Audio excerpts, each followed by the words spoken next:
चलिए आइए मेरे प्यारे बच्चों, आज के ये वीडियो आप सभी बच्चे के लिए काफी ज्यादा खास होने वाला है। बहुत सारे बच्चे का डिमांड था कि यहाँ पर जो ना सर सब्जेक्टिव क्वेश्चन लाइए, तो फाइनली मेरे प्यारे बच्चों अपन यहाँ पे जो ना फिजिक्स का, ठीक है, फिजिक्स का आपका जो ना चैप्टर नंबर 1 से लेकर के जो है ना आपका 4 तक वो तमाम महत्वपूर्ण क्वेश्चन लाए हैं, जो कि यहाँ से परीक्षा में जो है ना आपको हूबहू देखने को मिलेगा। सभी महत्वपूर्ण क्वेश्चन होगा, चैप्टर 1, चैप्टर 2, चैप्टर 3, चैप्टर 4, सभी का जो ना यहाँ पर जो ना टॉप आपका जो ना 10 सिलेक्टेड क्वेश्चन यहाँ पर जो ना आपको बताने वाले हैं, वो भी सब्जेक्टिव क्वेश्चन। ठीक है, वीडियो को पूरा जरूर देखिएगा और चैनल को सभी बच्चे जो ना जरूर सब्सक्राइब कर लीजिएगा और इस वीडियो को अपने दोस्त में भी शेयर कीजिएगा। और ये 10 सब्जेक्टिव क्वेश्चन मेरे प्यारे बच्चों आपके बोर्ड परीक्षा 2025 के लिए काफी ज्यादा रामबाण साबित होने वाला है। ठीक है, और 400 नंबर लाना चाहते हैं मेरे प्यारे बच्चों, ये नंबर आपको दिख रहे, इस नंबर पे कॉल कर सकते हैं। मात्र 399 में सभी ऑब्जेक्टिव सब्जेक्टिव का इंपोर्टेंट गैस क्वेश्चन खरीद सकते हैं, 100% परीक्षा में लड़ने वाला। ठीक है, तो जरूर कांटेक्ट करेंगे। और मेरे प्यारे बच्चों चलिए शुरू करते हैं, तबाही मचा करके आपका जो ना सब्जेक्टिव क्वेश्चन बहुत सारे बच्चे का डिमांड था। आइए शुरू करते हैं,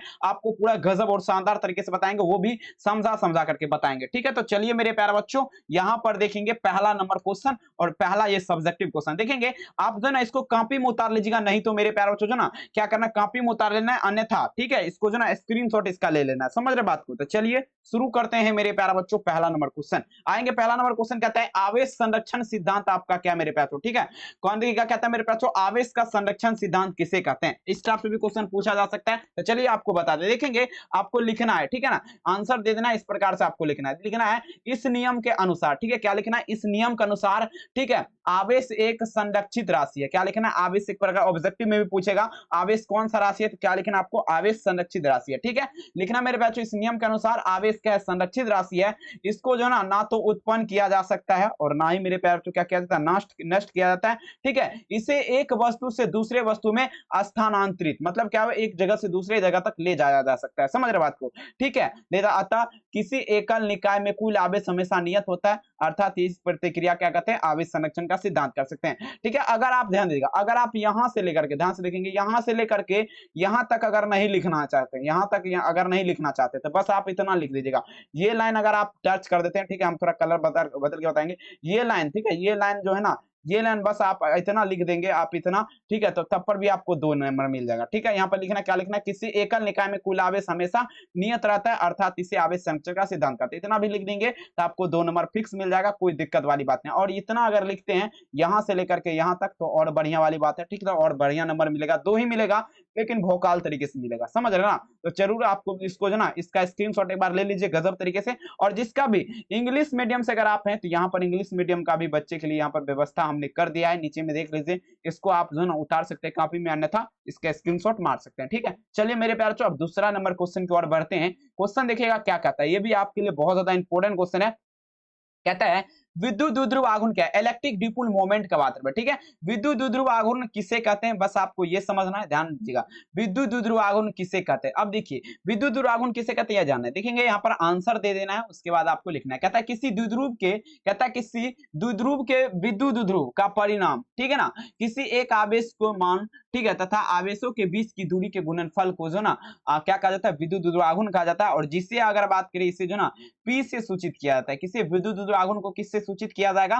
तो आपका P से सूचित किया जाता है। समझ रहे हैं बात को? बस देखिए कितना छोटा, कितना 2 लाइन में तो इसका आंसर है, आपको तो एक बार में याद हो जाएगा। सुबह के 4 बजे जगेंगे, ठीक है, एक एक बार पढ़ लेंगे तो मेरे पास जो सारा का सारा आपको जो ना याद हो जाएगा। और ये मिड पॉइंट ये है, इसे P से सूचित किया जाता है। और ये ऑब्जेक्टिव क्वेश्चन में आपको पूछेगा विद्युत द्विध्रुव आघूर्ण को किस चीज से सूचित करेंगे, तो लिख दीजिएगा आप बच्चों P से सूचित करेंगे। समझ रहे बात को? बस इतना लिखेंगे, आपको 2 नंबर जो ना हंस करके मुस्कुरा करके एग्जामिनर जो है दे देगा। और इंग्लिश मीडियम वाले बच्चे के लिए यहाँ पर नीचे में देखिए आपको ये उतार लेना है, ठीक है, या स्क्रीनशॉट मार लेना है। ठीक है, अब चलिए मेरे प्यारे बच्चों तीसरा नंबर क्वेश्चन देखिए ये क्या कहता है। अब देखिए ये क्वेश्चन कहता है गैल्वेनोमीटर की सुग्राह्यता, ठीक है ना, गैल्वेनोमीटर की सुग्राह्यता किसे कहते हैं? अब ध्यान दीजिएगा 3 नंबर क्वेश्चन, गैल्वेनोमीटर की सुग्राह्यता का मतलब है कि विद्युत प्रवाह के छोटे छोटे मापा जा सकता है। ठीक है, गैल्वेनोमीटर की सुग्राह्यता का मतलब है कि विद्युत प्रवाह को छोटों को मापा जा सकता है। ठीक है, देखिएगा मान मापा जा सकता है। ठीक है, गैल्वेनोमीटर की सुग्राह्यता क्या है? विद्युत प्रवाह जो होता है ना, इलेक्ट्रिक करंट जो प्रवाह होता है, उसके छोटे छोटे कण को जो ना मापा जा सकता है।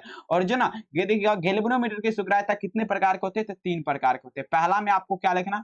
पहला में तो आपको लिखना धारा सुग्राह्यता।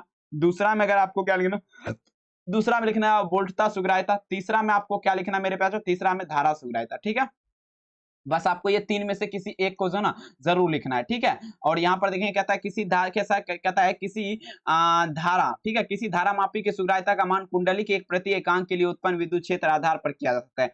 समझ रहे हैं ना, यहाँ पर क्या लिखना आपको ध्यान से देखिएगा, लिखना मेरे प्यारे बच्चों किसी, ध्यान दीजिएगा यहाँ पर कहता है किसी धारा, देखिए किसी धारा मापी की जो है ना सुग्राह्यता का मान कुंडली के प्रति एकांक धारा के लिए उत्पन्न विक्षेप के आधार पर किया जाता है। किसके आधार पर? विक्षेप के आधार पर। बस आपको इतना याद रखना है, 3 नंबर में बस आपको इतना लिख देना है और आपका जो है ना फाइनल यहाँ पर 2 नंबर आपका मिल जाएगा। और देखिए पीडीएफ खरीदना चाहते हैं मेरे प्यारे बच्चों तो इस नंबर पे आपको संपर्क करना है। कोई भी फेक व्हाट्सएप ग्रुप वगैरह में आपको नहीं ज्वाइन करना है, ठीक है, जिसका चैनल है उसी में आप ज्वाइन करेंगे, इस नंबर पे कॉल करके खरीद सकते हैं।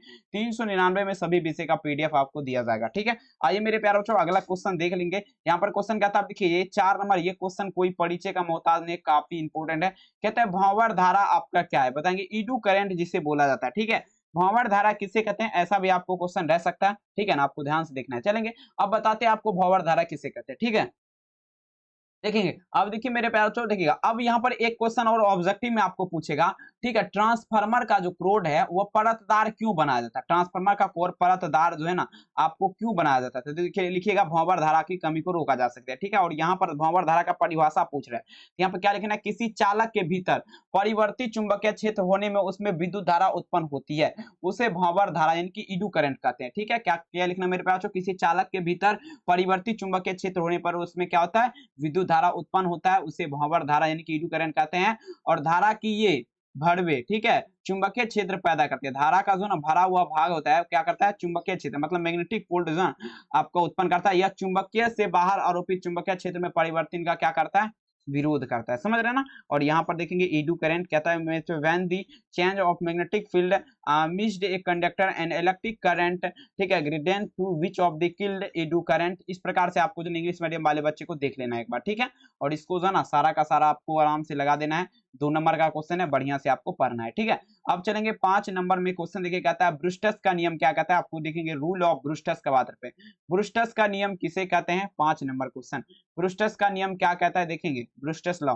देखेंगे आपको लिखना है जब अध्रुवित प्रकाश किसी पारदर्शी माध्यम, ठीक है, लिखना है क्या लिखना है, जब अध्रुवित प्रकाश किसी पारदर्शी माध्यम जैसे मेरे प्यार को क्या लिखना है, कांच, ठीक है, के पृष्ठ पर परिवर्तन होता है तो यह आपका अध्रुवित प्रकाश के संपूर्ण रूप से समतल ध्रुवित हो जाता है। क्या होता है, समतल जो है ना आपका ध्रुवित हो जाता है, ठीक है।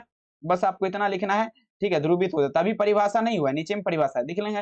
वैज्ञानिक ब्रूस्टर्स के अनुसार परावर्तक देखिएगा परावर्तित प्रकाश में ध्रुवित प्रकाश की मात्रा आपतन कोण पर निर्भर करती है तथा एक विशेष आयतन कोण के लिए परावर्तित प्रकाश पूर्ण समतल ध्रुवित हो जाता है। इसके आपतन कोण को ध्रुवा कोण कहते हैं, ठीक है, ध्रुवा कोण को आईपी से सूचित किया जाता है, ठीक है। और यहाँ पर देखेंगे ये आपका इसका स्ट्रक्चर है, बस आपको इतना लिखना है, ठीक है। बस यहाँ से देखेंगे, यहाँ से लेकर के यहाँ से जब देखिए यहाँ लिखना है जब अध्रुवित प्रकाश की किरण पारदर्शी माध्यम जैसे कांच के पृष्ठ पर परावर्तन देखिएगा परावर्तन होता है तो ठीक है ध्रुवित प्रकाश पूर्ण रूप से समतल ध्रुवित हो जाता है, ठीक है। इसी की क्या कहते हैं, ब्रूस्टर्स का नियम कहते हैं। बस आपको इतना देख लेना, उसके बाद नीचे में यहाँ पर चित्र भी आप सभी बच्चों को चित्र भी आपको बना देना। चित्र देखिए कोई आसान चित्र है, कोई आसान सा चित्र है, यहाँ से गया उसके बाद यहाँ पे सीधा हो गया, उसके बाद ये यहाँ से इधर गया, एक्स मान लीजिए, सी मान लीजिए, प्रकाश समतल ध्रुवित लिख देना है जरूर, ठीक है। नहीं लिखिएगा तो कोई दिक्कत वाली बात नहीं, तब पर भी देखिए अच्छा लगने के लिए आप बच्चे एक बार छाप दीजिएगा और इसका स्क्रीनशॉट मार सकते हैं या लिख सकते हैं मेरे प्यारे बच्चों, इंग्लिश मीडियम वाले बच्चे, ठीक है।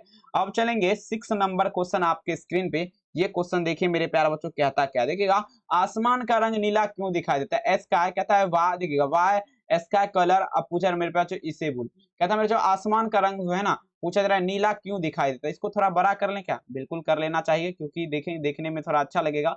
अब देखिए आसमान का रंग नीला दिखने का कारण क्या आपको मैं बताना चाहूंगा, चलिए इसको हम बढ़िया से आपको बताते हैं। देखेंगे कहता है आसमान का रंग, देखेंगे कहता है जब सूर्य से सूर्य देखिएगा जब सूर्य से आने वाले प्रकाश, ठीक है, पृथ्वी के वातावरण में प्रवेश करता है तो वातावरण के कारण, ठीक है, टकरा कर इधर उधर हो जाता है, ठीक है। आप देखिए मान लीजिए आपका क्या हो मेरे प्यारे बच्चों, ये आपका सूर्य हुआ, ठीक है, यहाँ से आपको समझाना चाहूंगा, ये आपका क्या हुआ मेरे प्यारे बच्चों, ये आपका सूर्य हो गया, ठीक है, ये आपका सूर्य हो गया, याद आपको रखना है, ठीक है। ये आपका क्या है, सूर्य हो गया, ठीक है, यहाँ पर आपका सूर्य हो गया। और यहाँ पर इस देखिएगा जब सूर्य से आने वाली प्रकाश, यह प्रकाश जब मान लीजिए पृथ्वी है, ठीक है, ये गोला मान लीजिए पृथ्वी है, आने वाले प्रकाश वातावरण में प्रवेश करता है तो वातावरण के टकरा कर इधर उधर बिखर जाता है, लेकिन वातावरण के कण श्वेत प्रकाश, ठीक है, श्वेत प्रकाश जो है ना यहाँ पर श्वेत प्रकाश के नीला रंग को परतदार कर देता है, ठीक है। प्रकाश के रंग नीले रंग में फैलने की क्षमता अधिक होती है, ठीक है। इसीलिए जो है ना आपका जो है ना आसमान का रंग जो है नीला दिखाई देता है। समझ रहे बात को, याद आपको रख लेना है, बिल्कुल यहाँ पर आपको ध्यान से देखना है, ठीक है। अगला क्वेश्चन देखेंगे, यहाँ पर क्वेश्चन क्या आता है, जेनर डायोड का मात्रा, ठीक है। ये भी क्वेश्चन आपके लिए बहुत इंपॉर्टेंट है, यहाँ पर आपको ध्यान से समझने का प्रयास करना है मेरे प्यारे बच्चों, ठीक है। अब देखिए 7 नंबर क्वेश्चन क्या आता है, जेनर डायोड का मात्रा पे, ठीक है। चलिए थोड़ा बड़ा कर लेना चाहूंगा इसको, ठीक है। 210 220 क्वालिटी करना, हाँ चलेंगे। अब देखिए जेनर डायोड बात हो रही है किसका, तो जेनर डायोड आपका किसे कहते हैं, 7 नंबर दीजिएगा आंसर।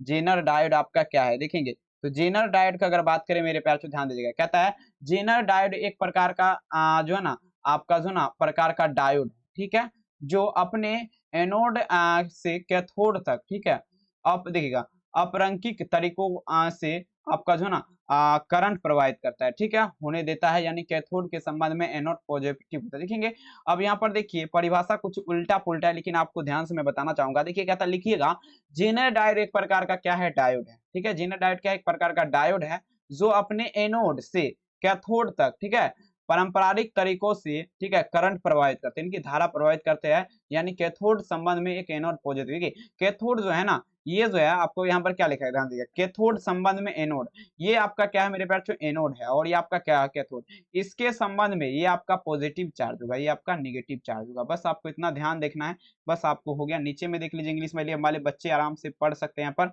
दे दीजिएगा आप सभी बच्चे आंसर, ठीक है। ओके चलेंगे अगला क्वेश्चन देखेंगे मेरे प्यारे बच्चों। देखिए ये क्वेश्चन देखिए, यहाँ पर देखिए 8 नंबर क्वेश्चन अति महत्वपूर्ण आपके लिए क्वेश्चन है, यहाँ पर आपको ध्यान से समझना है। 8 नंबर क्वेश्चन कहता है विद्युत बल रेखाएं, ध्यान दें, कहता है विद्युत बल रेखाएं परस्पर एक दूसरे को क्यों नहीं काटती है। 8 नंबर क्वेश्चन, विद्युत बल रेखाएं, मान लीजिए जो ना विद्युत क्षेत्र रेखा, ये भी आपका प्लस प्लस चार्ज है, ये निगेटिव चार्ज, देखिए एक दूसरे को काट रहा है, कभी नहीं काट रहा है ना। और इस ये भी आपका विद्युत क्षेत्र रेखा है, ये भी आपका विद्युत क्षेत्र रेखा है, एक दूसरे को ये कभी नहीं काट सकते, सीधे अपने जाएगा, अपनी दिशा में बहेगा, ठीक है, सीधे अपनी दिशा में बहेगा। उसी प्रकार से ये भी आपका देखिए नहीं काट रहा है एक भी को।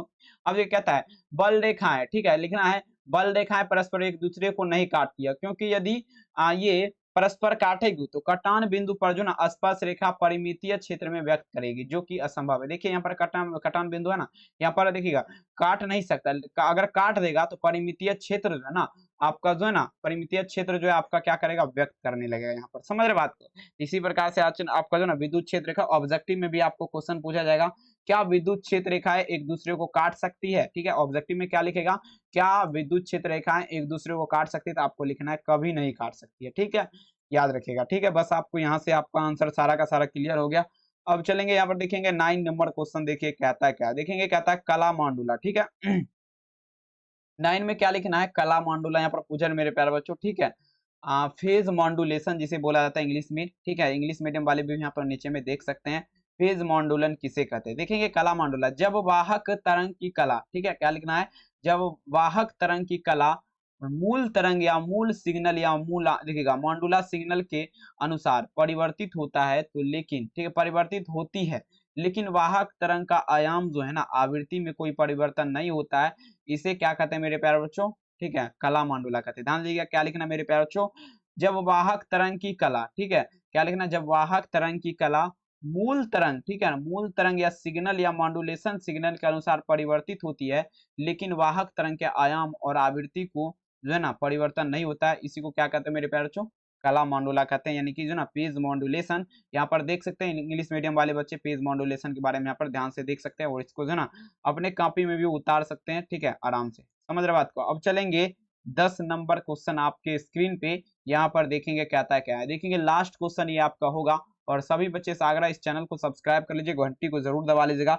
और बेल आइकन को आशा करते जरूर प्रेस कीजिएगा। देखिए क्वेश्चन क्या आता है, देखिएगा विमांडुलन या डिमांडुलेशन क्या है मेरे पास, ठीक है, विमांडुलन या डिमांडुलेशन आपका क्या है, ध्यान दीजिएगा 10 नंबर क्वेश्चन। तो देखेंगे आपका मांडुलन, ठीक है ना, मांडुलन की विपरीत प्रतिक्रिया, ठीक है, लिखना है क्या है, मांडुलन की विपरीत प्रतिक्रिया जिसमें किसी भी मांडुलित कैरियर, ठीक है, तरंग निहित मूल विद्युत संकेत पुनः प्राप्त किया जा सकता है, यही संकेत मूल सूचनावाही संकेत है, ठीक है। जैसे कोई गीत या कोई छवि, ठीक है। मांडुला का कार्य करने इलेक्ट्रॉन परिपथ देखेंगे, देखिए मांडुलन का कार्य करने वाले इलेक्ट्रॉनिक परिपथ, ठीक है, आपको इतना लिखना है, ठीक है। यहाँ पर देखिए आपको विमांडुलन या डिमांडुलेशन किसे कहते हैं, बस आपको ये पूछेगा क्या लिखना है मेरे प्यारे बच्चों, विमांडुलेशन, विमांडुलन का कार्य करने वाले इलेक्ट्रॉनिक परिपथ विमांडुलक कहलाता है, ठीक है, या डिमांडुलक कहलाता है, ठीक है। बस आपको यहाँ से जो है ना इतना पूरा लिखना कोई जरूरी नहीं है, बस आप इतना अगर लिख देते तो 2 नंबर आपको यहाँ पर बढ़िया तरीके से आपको मिल जाएगा, ठीक है, कोई घबराने की जरूरत नहीं है। और देखिए यहाँ पर देखिए सारा का सारा आपको 10 हम क्वेश्चन बता दिए, पूरा 10 क्वेश्चन है मेरे प्यारे बच्चों। और देखेंगे यहाँ पर देखेंगे आप सभी बच्चों को अगर पीडीएफ नोट्स खरीदना चाहते हैं तो मात्र आपको 399 में सभी विषय का पीडीएफ दिया जाएगा। इस नंबर पे कॉल करके खरीद सकते हैं आप आराम से 399 में सभी सब्जेक्ट का, ठीक है, आराम से खरीदेंगे। इस नंबर पे संपर्क कीजिएगा आप सभी परीक्षार्थी, ठीक है। और देखिए इस चैनल को ज्यादा से ज्यादा सब्सक्राइब कीजिएगा और देखिए इस वीडियो को ज्यादा से ज्यादा आप देखिएगा, क्योंकि आपको जो ना आप सभी बच्चे के डिमांड पे हम सब्जेक्टिव क्वेश्चन तो नहीं बताते, लेकिन हम बताने का प्रयास किए हैं, ठीक है। और ज्यादा से ज्यादा अगर इस वीडियो पे अगर आप सब बच्चे जो ना कमेंट कम से कम कर दिए तो हम फिर से एक बार सब्जेक्टिव क्वेश्चन लाने का प्रयास करेंगे। चैनल को सब्सक्राइब करिएगा। और हाँ, आज रात, ठीक है, आज रात 8 बजे आपको ध्यान देना, आज रात 8 बजे हिंदी का टेस्ट होगा। किसका? हिंदी का टेस्ट होने वाला। तो हमारे साथ रात के 8:10 पे आप जरूर जुड़िएगा हिंदी के टेस्ट के लिए और चैनल को सब्सक्राइब अवश्य कीजिएगा। मिलते हैं मेरे प्यारे तो रात के 8 बजे आप सभी बच्चे से। तब तक के लिए उन तमाम बच्चों को दिल से धन्यवाद है। मिलते हैं रात के 8 बजे और सभी क्वेश्चन को एक बार फिर से जो है ना 2 से 3 बार आप रिवीजन कर लीजिएगा। बहुत इंपॉर्टेंट क्वेश्चन है, खास क्वेश्चन है, आप सभी बच्चे के डिमांड पर ये क्वेश्चन हम लाए थे, ठीक है। मिलते हैं, ठीक है, रात के 8 बजे लाइव क्लास हिंदी में। तब तक के लिए आप अपना ख्याल जरूर रखिए। Thank you. हंसते रहिए, मुस्कुराते रहिए और दिल लगा के पढ़ते रहिए। Bye bye.